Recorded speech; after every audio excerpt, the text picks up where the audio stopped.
Bonjour Marc. Bonjour. Vous êtes là pour Furion. Est-ce que vous pouvez nous parler de Furion? Alors Furion, qu'est-ce que c'est? Furion, c'est une auto hybride qui associe deux technologies, à savoir un moteur thermique et un moteur électrique, pour profiter des meilleurs rendements moteurs. D'accord. Alors pourquoi l'hybride? Parce que vous auriez pu rester sur une moto thermique ou électrique. Pourquoi les deux? Associer les deux? Alors pourquoi associer les deux? Alors il y a plusieurs constats. C'est déjà que moi, venant du milieu moto, on a vu que l'appétence des motards n'était pas forcément dirigée sur la moto complètement électrique. C'était un constat qu'on faisait sur le terrain. Et la moto, elle a toujours eu 20 ans de retard par rapport au véhicule. La Toyota Prius était sortie en 1997. On se trouve en 2017 à peu près. On s'est dit, bon, allez, il est temps de faire quelque chose avec la moto. C'est difficile, donc il y a une opportunité. On va la saisir, on va réunir une bonne équipe et on va proposer une moto hybride. Le moteur électrique vient de quel... c'est quoi comme moteur? Alors c'est un moteur électrique coupe, on appelle, c'est quelque chose qu'on en intègre au niveau de leur arrière, au niveau du noyau, qui offre énormément de coupe d'ailleurs, qui permet d'utiliser un espace mort. Bien sûr, certaines personnes diront il y a des gyroscopies, il y a des masses de suspendues. C'est des problèmes que nous sommes conscients et que nous avons améliorés aussi, notamment au niveau des gyroscopies. Et ces motorisations permettent de faire aussi très simplement du foot électrique sans rentrer dans un système mécanique complexe qui vient justement enterrer la chaîne de la distribution. Et la base thermique, c'est quoi comme... C'est un Yamaha YZF R6, donc un modèle 2013, 120 chevaux statique, auquel on ajoute un moteur de 34 kW pic, donc à peu près 47 chevaux. Alors c'est conduisible quand même, c'est pas trop... Enfin, la pollution de produit, tout ça, ça reste naturel. Ça reste naturel. En fait, on est parti sur une base de Yamaha R6 justement parce que c'est une moto qui est assez agile. Il faut savoir qu'on ramenait pas mal de poids dessus.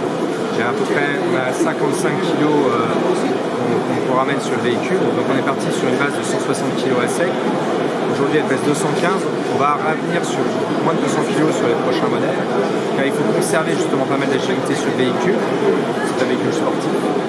Mais aussi en termes d'agrément de conduite, là où je voulais en venir, c'est que vous n'allez pas être perdu en essayant cette moto. Vous allez essayer une moto thermique. Vous avez le sentiment d'avoir conduire une thermique, sauf qu'elle prend 16 000 tours et elle a un couple de 1400 ZZR. Donc elle a un couple absolument phénoménal parce qu'on a près de 160 Nm. Donc vous allez conduire un véhicule, vous n'allez pas être perdu, mais vous allez vivre une nouvelle expérience en fait. Et ça, c'est... On ajoute quelque chose. On n'enlève pas une boîte de vitesse, on n'enlève pas l'embrayage, on n'enlève pas la sonorité, on n'enlève pas les vibrations. Mais on rajoute quelque chose qui n'est que bénéfique pour la véhicule, pour la pollution, mais aussi pour le plaisir de conduire. Mais à quel moment on roule en électrique pur? Alors, les situations, vous savez qu'il y a des zones à faible pollution qui vont être déclarées, il y a des villes qui vont être sanctuarisées par rapport à ça. Nous, on espère pouvoir s'inscrire par nos autonomies électriques à peu près 30 km dans les secteurs urbains. En termes pratiques, vous rentrez chez vous, vous partez chez vous, vous ne réveillez personne. C'est déjà très important, tous les motards connaissent ça. Donc c'est quelque chose voilà, qui nous tient à cœur, mais aussi pour avoir de la discrétion. Vous savez, il y a les militaires qui ont développé une auto hybride aux États-Unis pour des moyens de discrétion. Donc elle peut avancer en électrique. C'est la moto furtive. Exactement. Pour ça, il y a des gens qui disent un petit Batman. Et ça peut être furtive. Et puis quand on a besoin de puissance, pas de puissance comme en électrique, mais d'autonomie surtout, eh bien on a besoin de thermique. Mais alors par rapport à une moto purement électrique, il y a des marques américaines, on va les citer, il y a Zero Motorcycle par exemple. Qu'est-ce que votre moto a de plus ou en moins par rapport à une marque comme ça? Elle n'a rien de moins.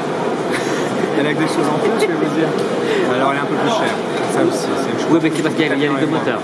Mais disons que vous prenez une 0, vous prenez un Street Trick ou un MT-09 ou autre chose, vous allez sur une route de campagne. Et vous êtes cantonné à une vitesse sur votre moto thermique, vous enlevez le son et vous aurez la sensation d'avoir une 0. Vous aurez le sentiment. Je vais vulgariser comme ça. D'accord. Comme on l'évoquait tout à l'heure, une moto c'est une composition, c'est intime. Il faut pouvoir composer avec elle. Et quand elle compose, il faut pouvoir répondre, qu'elle vous réponde, qu'elle vous donne des sensations. Et d'ailleurs, en termes d'électrique, moto électrique, tous les gens qui font de la moto électrique pour le sport vous diront une chose, c'est qu'ils ont un peu de mal d'avoir un retour de la moto. D'accord. Parce qu'elle ne compose pas.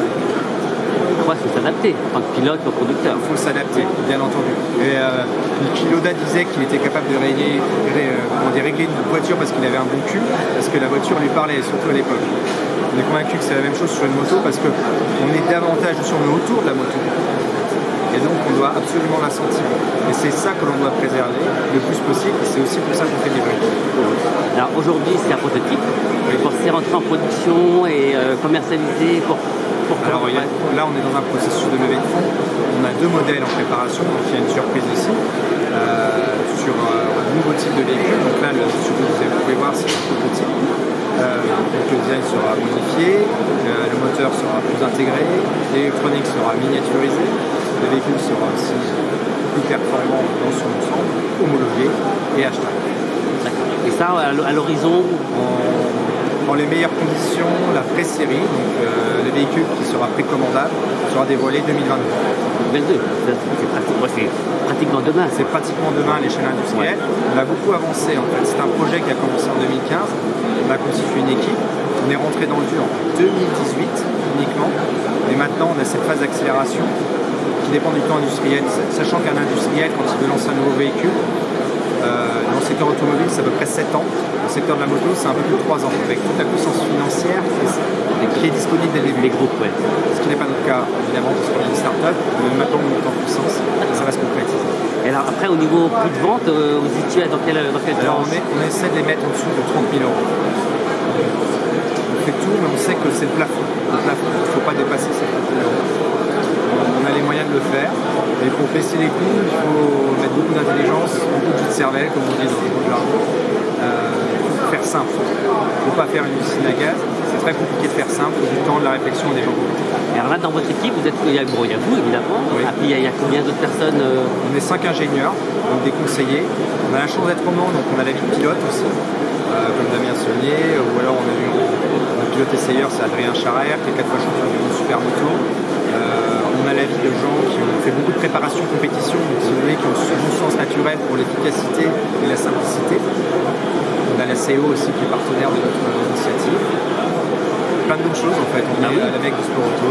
Bah écoutez, alors, la levée de fonds, elle est quoi? C'est un crowdfunding ou un truc comme ça? Non, pas de crowdfunding, on ne peut pas répondre encore. C'est quelque chose qu'on envisage, mais ce sera plutôt in fine. Actuellement, on travaille avec des groupes d'ici, Business Angel, pour pouvoir justement démarrer en site, parce qu'on a tout côté en fonds propres au début. Et on a déjà un plan sur 3 ans avec une série A. Écoutez, oui. J'espère qu'on va voir un jour dans la rue une moto hybride, parce que c'est quand même... Vous la verrez. Ben oui, c'est super rare, et donc du coup ça changera un peu le paysage, quoi. Mais une moto silencieuse, c'est quand même, en ville, c'est quand même agréable. Ah bah, pour nous l'électrique, on veut dire, il y a des choses on ne pourra jamais les enlever, c'est-à-dire le scooter en ville, forcément une moto, et les enduros, les tracks. Pour se déplacer dans la nature, moi je trouve ça excellent. D'avoir une moto silencieuse, surtout pour ne pas perturber l'écosystème urbain, qu'on fasse moins de son, c'est une chose. Après, qu'on soit forcément ultra silencieux, en dessous de 90 décibels. Oui, si ça fait plus de bruit, c'est dangereux pour les piétons. Oui, c'est vrai. Déjà qu'ils ont tous ça. Ils sont tous avec les écouteurs en plus, voilà. Ouais. Même avec un moteur de moto brillant. Merci beaucoup. À plus tard. Au revoir.